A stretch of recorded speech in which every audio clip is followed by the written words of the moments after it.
Darkstalkers has no shortage of strange and colourful monsters, but few have achieved the iconic status of Morrigan Aensland. The emerald-haired Succubus has appeared in more crossover titles than some of Capcom's own Street Fighter legends. But beyond her recognisable design, there's a web of myth, development trivia, and oddities that make her one of Capcom's most fascinating creations. Myth and power. Morrigan seems to take her name from Irish mythology. The Morrigan, often described as a trio of sisters who embodied war, fate, and death. That idea of a split identity is baked right into her backstory.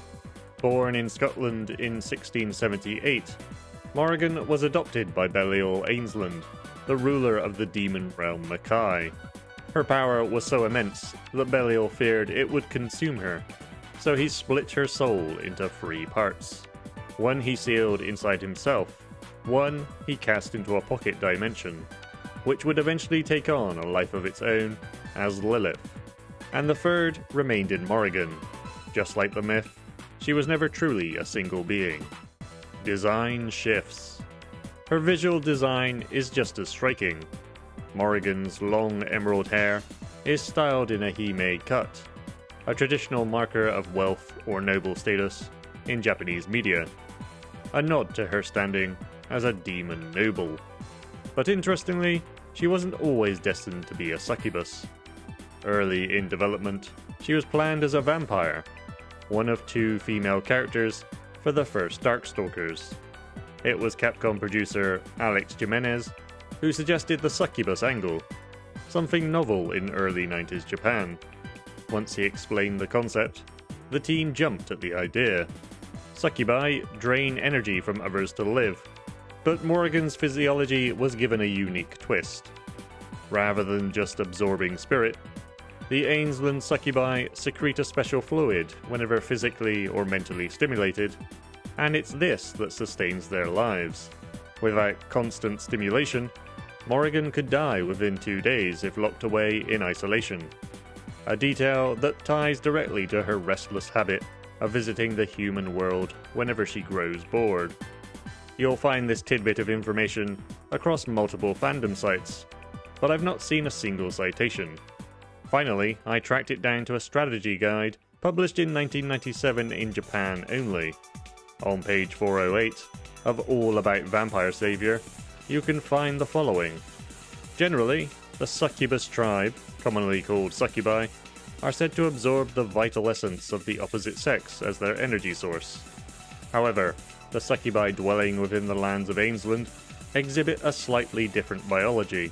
They generate a special secretion within their bodies through mental and physical stimulation from external sources, using this solely for life support. If confined alone in a sealed confined space, they would die by the second day due to sheer boredom and lack of stimulation. They cannot secrete the bodily components necessary for life support. Perhaps as a compensatory adaptation, they have evolved the ability to feed on the dreams of others. Apparently, victims experience a bizarre sensation, as if the dream itself were being carried away by some entity. This stealing of dreams is also confirmed in the Darkstalkers graphic files. Morrigan has been stealing human dreams in order to sustain herself, but humans have recently stopped dreaming. While continuing to search, she becomes fascinated by the human world, visiting it frequently in search of fun. Of course, she also has the ability to do this.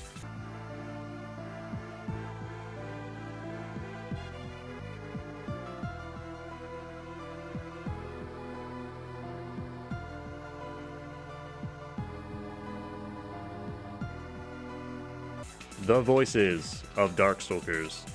Behind the scenes, Morrigan also fueled some inside jokes during development. In a 1994 Gamist interview, planner Junichi Ono and producer Noritaka Funamitsu admitted the dev team misheard some of her lines. Her soul fist callout sometimes sounded like pork pits, and her win quote, "Mata denao shita oide, come see me again," was heard as "Atari tore nao shite oite," fix your hitboxes. According to Ono, developers actually took it as a kind of mocking reminder whenever special moves behave strangely. Morrigan herself became the voice in their heads, telling them to fix the game before heading home. And while her lines cause laughs, her actual voice work has been just as notable. For years, Morrigan was consistently voiced in Japanese by Jinguji Yayoi, right up through Cross Edge. Since Marvel vs. Capcom 3, she's been voiced by Tanaka Ria, also known as voicing Seal in the Mega Man Zero series. A slice of life. Sort of. Official material wasn't the only place Morrigan appeared. In a short gag manga drawn by one of Darkstalkers' designers, she and Dimitri are shown in a domestic setting. Morrigan has decided to try her hand at cooking, announcing a bouillabaisse paella for dinner. Dimitri teases her for housewife training, only to panic when he realizes the seafood is still alive on the plate.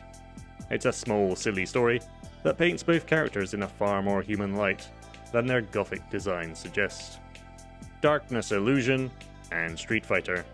Morrigan's influence even spilled into Capcom's other flagship series. Her super move, Darkness Illusion, uses a specific button sequence fans of the Killing Intent might recognize. Light punch, forward, light kick, heavy punch. That exact input was later adopted by Akuma's iconic Shungoku Satsu, the Raging Demon, making Morrigan a direct influence on one of Street Fighter's most famous techniques. Beyond Darkstalkers. Even though her home series has been dormant for years, Morrigan has stayed alive through crossovers and cameos. She's been in every Marvel vs. Capcom game, several Capcom vs. SNKs, Tatsunoko vs. Capcom, Project X Zone, Super Puzzle Fighter 2 Turbo, and several more. For years, fans joked that Morrigan never got a sprite update, with her Darkstalker sprite reused endlessly in crossover after crossover. On the more obscure side, she was a playable guest in the Dreamcast port of Gunbird 2, and even starred in her own Japanese mobile game in 2001, Osampo Morrigan, Walking Morrigan. She has also appeared in other media, sometimes in very different roles. In the US Darkstalkers animated series, she was made into a descendant of Morgan Le Fay, forced to work under Dimitri and Pyron while scheming for her own power. In the Night Warriors OVA, director Masashi Ikeda described her as so important that Capcom provided tons of reference materials to make sure she and Felicia were animated perfectly. I can't imagine why. Villain or anti-hero? This brings us to one of the most debated aspects of Morrigan. Is she a villain or something else? As a succubus and heir, eventually queen of, the throne of Makai, she could easily fall into the role of antagonist. And in some continuities, such as the Udon comics, I hear the future boos echoing on the wind right now, she's outright portrayed as a villain. But her in-game portrayals are much murkier. Morrigan is often shown opposing Pyron and Jeddah, not necessarily out of altruism, but because their ambitions threaten the balance of realms she'd rather keep intact. In Pyron's case, she was simply fascinated by his strange power, which drew her back into the human realm. Ultimately, Morrigan comes across less as a conqueror and more as a thrill-seeker, a woman who happens to be a succubus, chasing amusement wherever she can find it. Eternal Icon.